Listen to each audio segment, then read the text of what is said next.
What's up guys, it's Tom here, and Liverpool have smashed Real Madrid and it should have been 3-0 or 4-0. This was, I think, Liverpool's best performance of the season, and it's against the powerhouses of the Champions League, probably the kings of Europe. If you want to crown the team, the kings of Europe, it's Real Madrid who have won a ridiculous 14 Champions League trophies, and they have been played off the park by Liverpool, because Liverpool created 17 shots, 2.5 expected goals, 9 shots on target, and Courtois saved everything but Alexis MacAllister's bullet header. As I said, it could have been 4 or 5-0 if it wasn't Courtois in goal. He's just an incredible goalkeeper, probably alongside Alisson the best goalkeeper in the world. But Real Madrid created very little, very few. They had 0.4 xG, 8 shots, just 2 shots on target. So Liverpool thoroughly and fully deserved their victory, and I think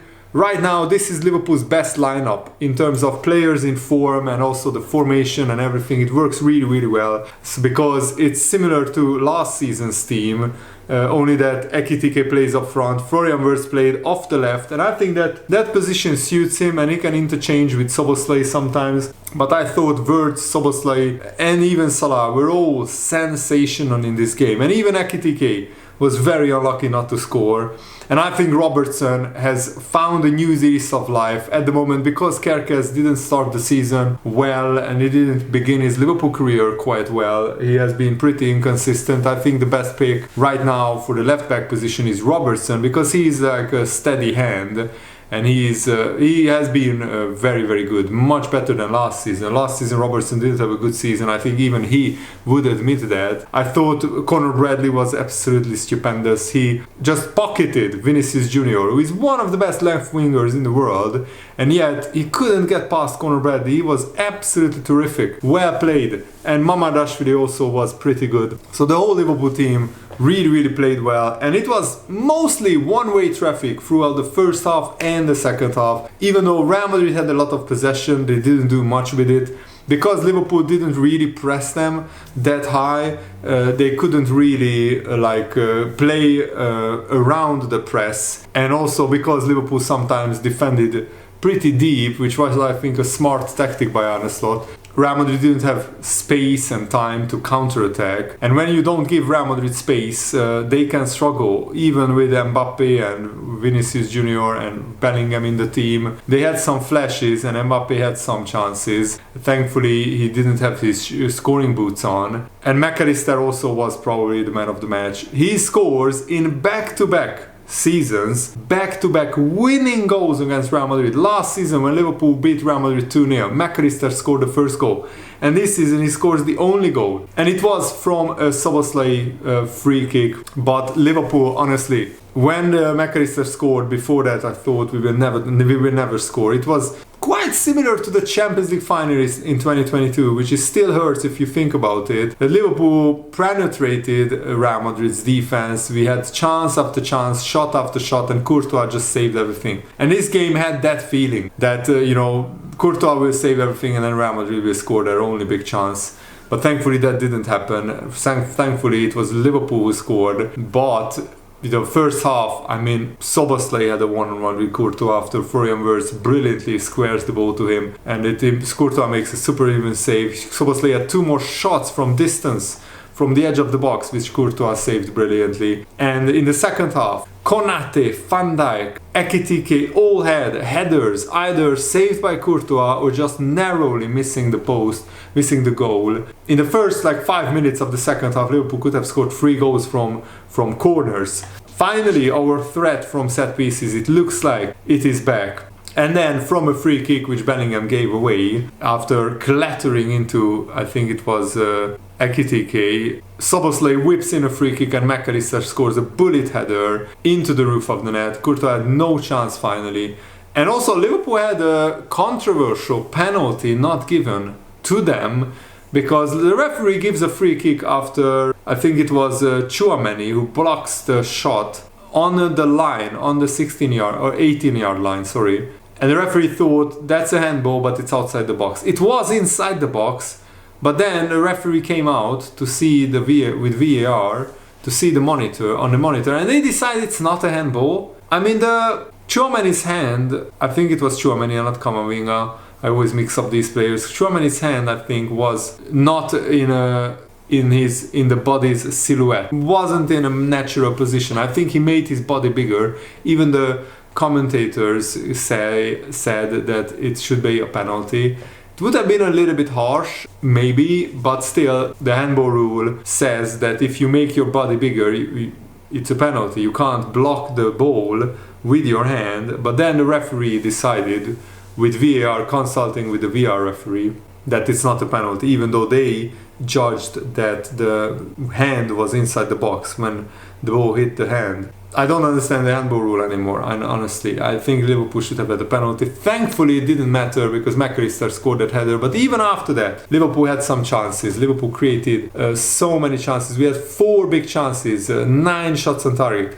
Curtis Jones and Cody Gakpo came on, and then Kerkez and Chiesa came on for the last 3-4 minutes. But of course, the big headline news was that Trent Alexander-Arnold came on, and instantly, even when Trent started warming up before the game, the Liverpool fans booed him, and I think rightfully so. But then when he came on, with 10 minutes to go, even when he was just waiting on the touchline to come onto the pitch, he was booed by the Liverpool fans. And every time he touched the ball went near him. The Liverpool fans booed him. Not the whole stadium, but at least 5,000 to 10,000 people booed Trent Alexander-Arnold. It was audible, it was hearable. And I think Jamie Carragher fully explained really well what the reason is for that. Even though, of course, the ex-Man United goalkeeper Peter Schmeichel said that the Liverpool fans are disgusting for booing Trent Alexander-Arnold. He said he should be welcomed back as a hero. What a load of rubbish! What a load of nonsense! Trent Alexander-Arnold is not a hero. Yes, he has won everything with Liverpool, but the way he behaved is not classy, and it wasn't right. And Carragher said, I don't agree with what Peter Schmeichel said. Supporters decide what type of reaction Trent gets. The reason why the reaction and the reputation of Trent is so poor among Liverpool fans is because Trent Alexander-Arnold, throughout the 20 years that he played for Liverpool, he has always positioned himself as, I'm a supporter, I'm just on the pitch. I'm a Liverpool fan, I'm one of you, one of the Liverpool fans, I'm just on the pitch. That's how he positioned himself, that's how he branded himself for his whole Liverpool career, for the last 7 or 8 years. The supporters in the stadium wouldn't leave on a free transfer if they had the chance to play for Liverpool and go and play for Real Madrid. Okay, of course, it's Trent Alexander-Arnold's career. He can move on. He only has one career. But the way that he behaved is not classy, it's not right. He's a young man and he has been brilliantly successful. So why on earth did he feel the need to not say anything, to not be honest to Liverpool fans, to say nothing for a whole season, and then after Liverpool win the league, he announces, I'm going to Real Madrid. He once said that Liverpool is the only team for him, and he wants to be the captain, and he wants to be a legend at Liverpool. And then you don't leave like this, not saying anything for a year, when you have just won the Premier League title, and go to Liverpool's biggest rivals in Europe, Real Madrid. Trent had the opportunity to go on and win more trophies, more titles with Liverpool, and he goes to Real Madrid. You join a club that's beaten Liverpool twice with Trent in the team in the Champions League final, and they are the club you want to compete with to win more Champions Leagues. So Trent goes to Real Madrid and he will actively participate in stopping Liverpool winning the Champions League. He will actively participate in trying to stop Liverpool from winning the Champions League. So Carragher said, I totally understand the reaction of the Liverpool supporters. A lot of it is because they feel they have been betrayed, hoodwinked, bamboozled by Trent Alexander-Arnold throughout the process of him being at Liverpool, and also in the last year of his contract, and where he hasn't done any media interviews. He hasn't said anything for 1 full year before announcing he's going to Real Madrid.